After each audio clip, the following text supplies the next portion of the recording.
Hey, what's up, y'all? Sorry it's been a couple weeks since I've posted. I've been a little busy with work lately and traveling for work. Just got back from Orlando and heading out at the end of this weekend to go to Philadelphia. Just wanted to post a little update video to tell y'all how we are and what we've been up to. So for those of you who haven't seen my channel or any of my other videos, I just got recently married to my wife, Raquel, in January. She's from the Philippines, and we met online a little bit over a year and a half ago. We met for the first time last July on a 2-week trip that I spent out in the Philippines where I met her family for the first time.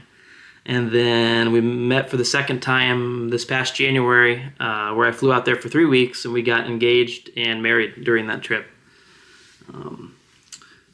So the big things that we've been up to this month, so we sent in the application for Raquel's CR1 spousal visa. So that's the Form I-130 petition for alien relative application that's submitted through the USCIS website.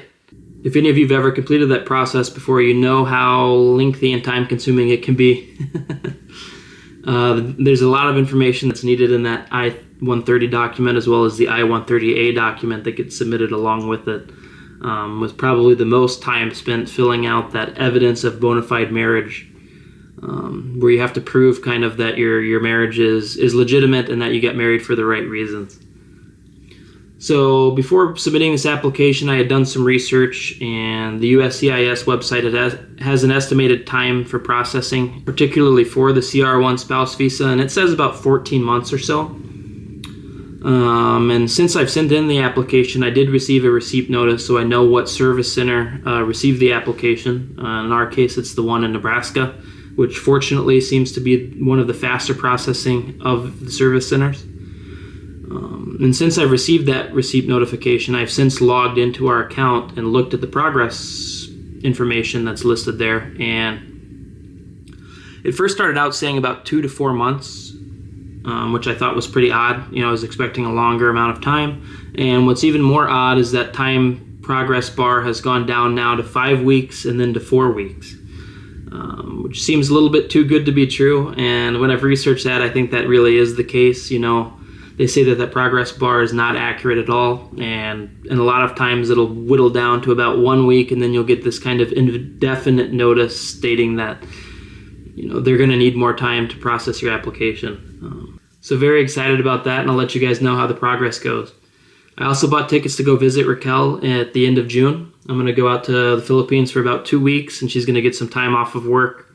We're going to go down to Iloilo City for a while, explore the city and see some of the sights, and get Raquel's Filipino passport while we're there. And then we're planning to go back to Boracay Island for a few days, chill out at the resorts, enjoy the beach, explore around the island, and then plan to fly out to go visit Palawan for the first time. Still deciding whether we want to go to El Nido or Coron. Both of those places I think are absolutely beautiful. If you've never seen videos or photos of those places, you should definitely check them out. I know a lot of the vloggers I've seen have visited there, and I'm just in awe of how beautiful the water is and all of the scenery there. So I booked my trip this time using Skyscanner. I'm not sure if you guys have ever used that. In the past, I've used kind of different travel services like Expedia or Hotwire to set up these trips. And I've always thought those were kind of nice because they kind of, you know, take all the legwork out of picking your connecting flights out of the equation. They do that all for you. But the problem with those is you can't get any refunds typically. And if you ever miss or cancel any part of your trip, they'll cancel the rest of your trip, including your return flights back to the US. So I was pretty surprised about that last time I visited the Philippines. I think I explained this in one of the previous videos, but while I was in Manila on a long layover overnight, and had to fly out the next morning, I wanted to skip that flight to my final destination so I could visit the U.S. Embassy during work hours. And I figured I could just schedule another flight during the day to make it to my final destination, and if I missed the flight, no harm, no foul, right? I already paid for the seat. They actually told me they would cancel my return flights back home at the end of the trip if I did that. So I was like, nah, I'm not doing this anymore. So I started using Skyscanner. If you've never used that before, it kind of shows you all of the flights across different airlines and their costs to go from point to point. And I was able to use that to kind of piece together my trip and make all the connection flights. So I'm going to be flying directly from Chicago to Taiwan. It's about a 15-hour flight, and then I have a 2 to 3 hour layover in Taiwan, and then a direct flight to Manila, another 2 to 3 hour layover, and a flight to the final destination in Panay Island. So pretty excited about that. If anything goes wrong or if I have to cancel any leg of the trip, I believe I get almost full refunds by booking directly through the airline. So highly suggest booking through the airline whenever you're going on an international trip. So a couple other things we've been up to.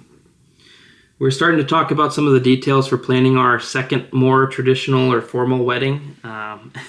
Some of you might be like, didn't you just get married? Well, yeah.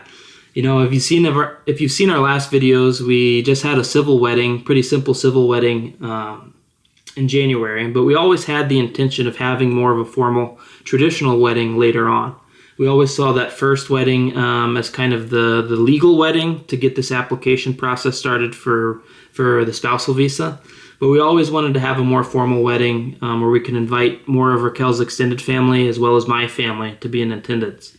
So we're planning to have that wedding in the Philippines sometime probably within the next year or year and a half. And we'll be sharing a lot of details with you on that as they become more developed.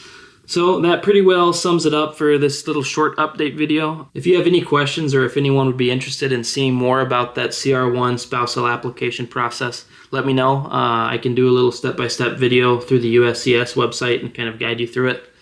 But otherwise, take care. Talk to y'all later.